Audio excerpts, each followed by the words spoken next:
We don't want to lose the plot when it comes to the end times. What's the point of the tribulation? What is the point of all the things that we read about in the book of Revelation and other places in the New Testament and the Old Testament? What is the point? What is God wanting to do during the end times? It's really important that we understand what God is doing, because that will help us clarify what our focus should be with regard to the end times.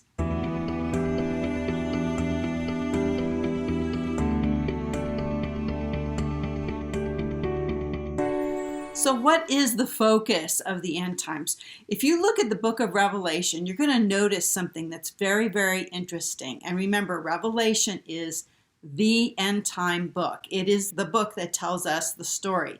You have to start with Revelation and then move out from there. If you start anywhere else, you're not going to end up with a story. You're not going to know what the story is. So during the process of my several years study focused on the book of Revelation, one of the things I noticed was all the angelic activity that's going on in the book. In fact, there's more reference to angels in the book of Revelation than any other place in Scripture. I did a video on angels not too long ago. I'm going to link to that video because it's really, really important. Whenever you see something emphasized over and over and over again in scriptures, you see a pattern being repeated. Well, that's our clue that we're supposed to actually take a look at it and give it some emphasis in our eschatology. So angels are huge in the book of Revelation. Not only good angels, not only a particular angel that I think is really important that most people don't really identify very clearly anyway. And I go over that in this video I did on angels. But there's also fallen angels, lots of them, lots and lots of fallen angels that we read about in the book of Revelation. And they show up personally during the end times. This is a time unlike any other time in human history. Even prior to the flood, when the sons of God, those watcher angels, came and mated with human women and produced the giants, which were the Nephilim. And then when the Nephilim were killed in the flood, the spirits of the Nephilim were let loose into the world as demons. And it's the demons that are inhabiting and infesting the people who are controlling the world right now. Okay, that's what we learn. The people who are at the top of the world's food chain, who are pulling the strings of kings and premiers and governments all over the world, are the people who are trying to create this new world order, this great reset. Now, Jesus has his own great reset. It's called the Jubilee. And it's going to be a tremendous year of Jubilee when he returns on the Day of Atonement in a Jubilee year. I go over that in a video I did on the 70th week of Daniel. I'll link to that as well. During the time of the end, and really starting just prior to the time when that child is caught up to God and to his throne, when that male child is raptured into God's presence, where believers appear as kings and priests seated around God's throne. In Revelation chapter 12, we're told that Satan is going to cast a third of the angels to the earth. Okay, we're not talking about something that happened a long time ago. Satan does not have a third of the angels. We don't know how many of the angels fell with Satan. We only know that some did. And during the end times, during that second sign, the sign of the dragon, the sign which comes after the Revelation 12 sign, during the sign of the dragon, Satan is going to be before the woman. The woman is Israel. And he is going to cast a third of his angels to the earth. He's going to leave 2/3 of his angels, and he only has control over his angels. He doesn't have control over all of God's angels. He only has control over the portion of angels that fell with him. And of those angels that fell, Satan's going to take a third of them and cast them to the earth. This is prior to the time that believers are raptured. That means that before we leave, we're going to see whatever it is that fallen angels show up as. What are they going to show up as? I don't know. It's possible that they'll look like aliens, like gods or demigods or some kind of beings that are benevolent, and some of them may be bad. Some of them may want to counterfeit what a believer is looking like at the time. But we will see this before we go. And this is just the beginning of what is going to happen, okay, with regard to fallen entities invading planet Earth. This is going to be their last stand. If they can't control the earth, they are going to be cast into the lake of fire. What other fallen angels or fallen entities are going to show up during the end times? And remember, this is going to be the most terrifying time in human history. The most terrifying time. People's hearts are going to fail them with fear for things that they're seeing on the earth. And it's not just that, there's all these cataclysms that are happening. It's not just the wars and rumors of wars, and it's not just the events that we see associated with the seals and the trumpets. It's going to be this invasion of fallen entities on the earth. So when we get to Revelation chapter 9, we read about this army being released. This, we call it the locust army. They're not locusts. They're numerous like locusts. They cover the earth. They're associated with smoke billowing out. They have crowns on their head. They look like they're kings of some kind. And they have as king over them the angel of the bottomless pit. His name's Apollyon. Apollyon and his angels. These are angels, and I believe these are the watcher angels that Jude and Peter tell us have been confined to the abyss, to Tartarus, until the great day. That army of watcher angels who are going to be released for judgment at the fifth trumpet. And what they're going to try to do is to convince people to lay down their lives so that they can have a body to inhabit. And once they have a body they can inhabit, then they can rule the earth. And remember, you can't rule the earth unless you're a human, because dominion to the earth was given to mankind. So early on, the watcher angels had relations with human women and created these hybrids that they felt they could rule the earth through. But this time around, they're not going to create hybrids in the sense of having relations with human women and creating children. No, they're going to take human bodies where people are going to willingly die so that they can inhabit those bodies, and then the person will be made into a god, having this spirit living inside of them. And because Jesus has the keys to death and Hades, he's the one who controls who comes and goes into the place of the dead. Jesus is not going to allow people to lay down their lives so that a fallen entity can inhabit them. That will not be a thing until after the beast has died first, sort of as the first fruits, okay? The counterfeit first fruits. The one who will die, he'll be killed by the two witnesses, I believe, and then he will rise from the dead and become the beast who ascends from the bottomless pit, the beast from the sea, the beast who rises from the sea of death, the beast who rises from the sea of humanity, the Antichrist, a two-part person, someone who was and is not, and ascends from the bottomless pit and goes to perdition, someone who is and was not, who is killed and comes back and goes to perdition. Revelation 17 talks about this two-part entity who will become the beast from the sea, the beast who ascends from the bottomless pit. A person who dies and is indwelt by Apollyon. Then we also have Satan and all of the rest of his angels being cast out of heaven, not at the time that the dragon casts a third of his angels to the earth. We're talking about a war in heaven between Michael and his angels and Satan and his angels. And Michael will cast Satan and all of his angels out of heaven for good on a permanent basis. They will all come to the earth. And it says that the dragon stands on the sand of the sea. And what is he waiting for? Well, he's waiting for his false son to rise from the sea of death. And that's when the beast rises from the dead. Okay, so now we have all of the fallen angels from heaven on the earth. We have Satan on the earth. We have all of the angels from the bottomless pit coming to the earth. We have one of those fallen angels indwelling the beast from the sea, the seventh king who died and comes back as the eighth king. And then we have 4 more angels.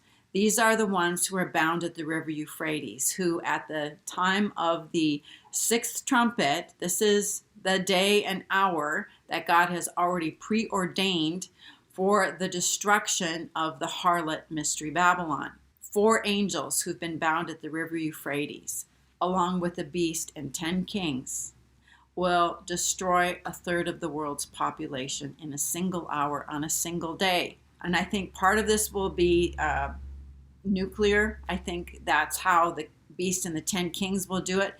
And those 4 angels who are bound at the river Euphrates will go probably north, south, east, and west and make sure that 1/3 of the world's population that's surviving at that point in time, which there's not going to be very many people, because we'll already have had the effects of the first 5 seals of Revelation and the first 4 trumpets, which are all going to be devastating.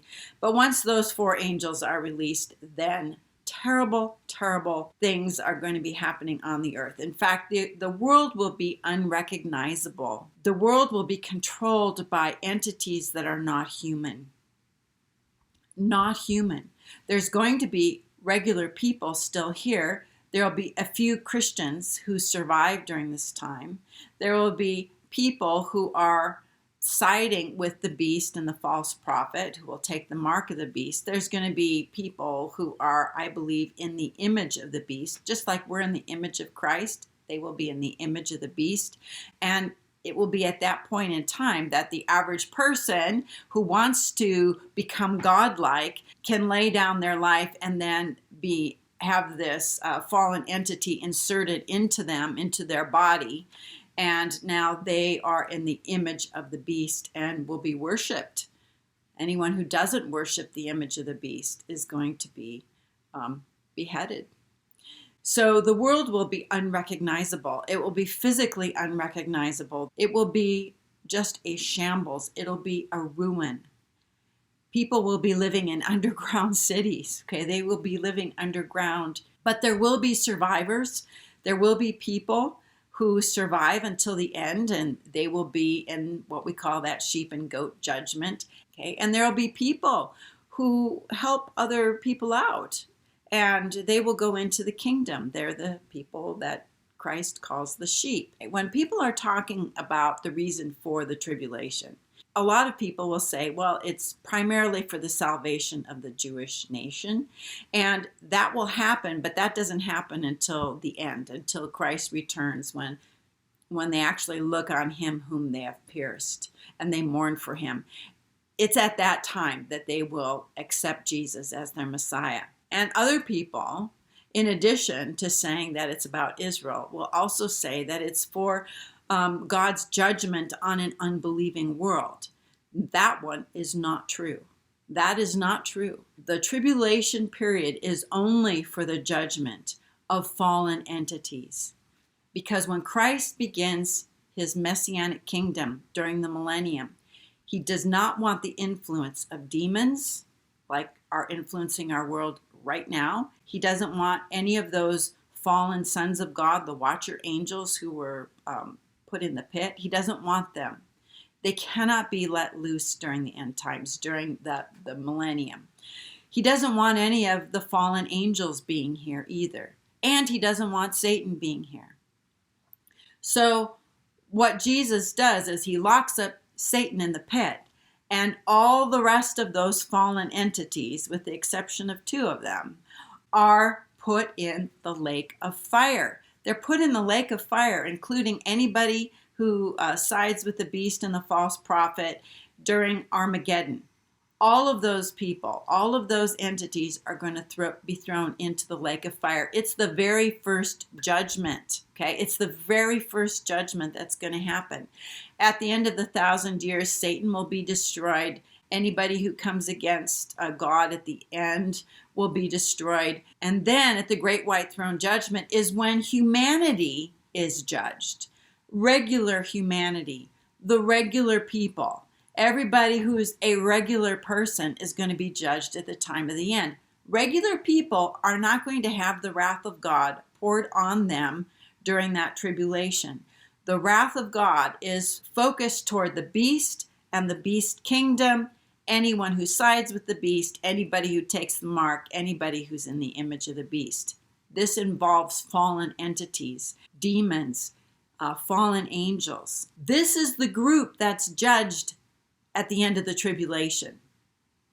This is the reason for the tribulation, is to bring all the fallen ones to the earth so that Jesus can judge them all when he comes at his second coming. They'll all be here and they'll all have shown their true colors, and they will have basically taken over humanity. And if Jesus didn't return when he did, it's possible there wouldn't be any human people as survivors.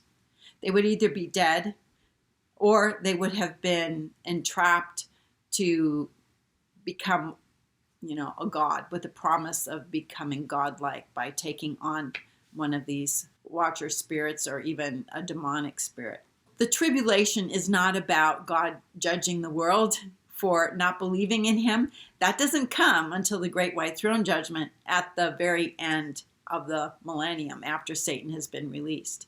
There's two other entities, though, that are still going to be present during the end times, and I believe that they are spiritual forces that have authority over a certain domain, and that is death and Hades. Death and Hades are going to be cast into the lake of fire at the end of the millennium.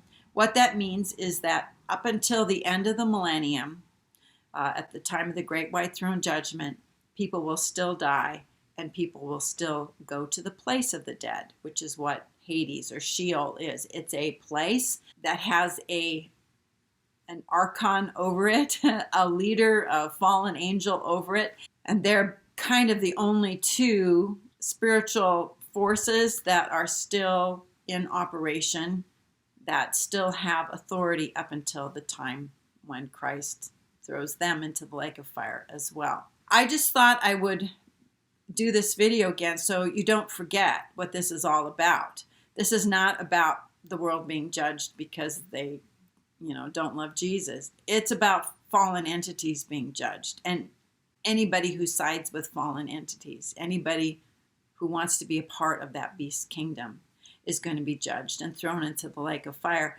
Their sentence will be meted out at the end of the tribulation. When Christ returns, they will actually go into the lake of fire at that time. All the fallen ones. The reason for this is so that when Christ rules, he can have a nice, clean kingdom.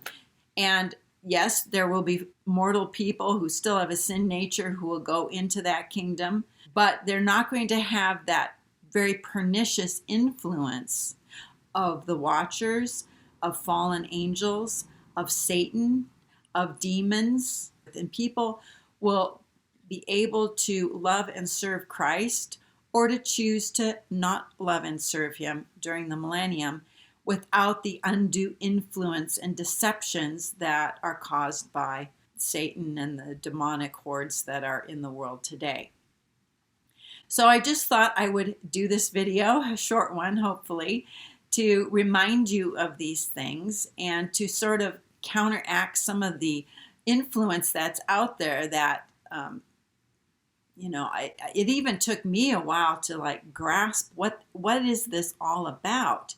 What is this time of the end all about? And it's all about Christ judging fallen entities and people who side with them, but not just humanity in general or fallen humanity in general. That is not the reason for the tribulation. And then at the end, when after all of them have been cast into the lake of fire, then Christ can begin his rule and reign from the city of Jerusalem, and we who are kings and priests will assist him here on earth. So in addition to the French translation, the French version of the timeline spreadsheet, We also have a Portuguese version, so I'll leave a link to that in the description box, along with the French and the English spreadsheets, where I take all the events of Revelation and I put them on parallel timelines, so you can see how the stories all flow and how all of these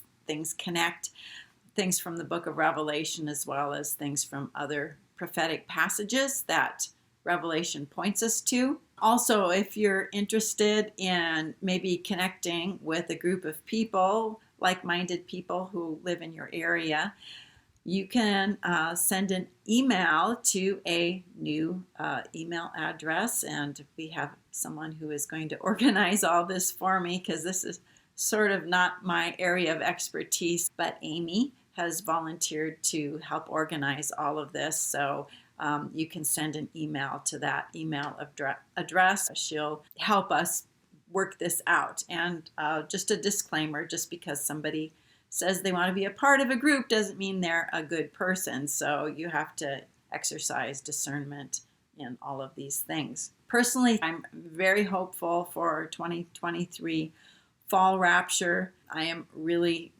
seeing that this is a distinct possibility and a return of Christ in 2027. Also, if you're interested in getting a thumb drive with my videos, plus show notes, and also the spreadsheet of the timeline, you can contact Ken, and his contact information is also in the description box, and you can get a very nice little jump drive for $5 here in the U.S. And if you live outside of the U.S., you need to contact Ken about what that might cost for shipping and so on. I would suggest doing it sooner rather than later, because you never know what the future holds. So I'll keep doing videos until I can't do them anymore. And until the next video, I pray you'll have a very, very blessed day.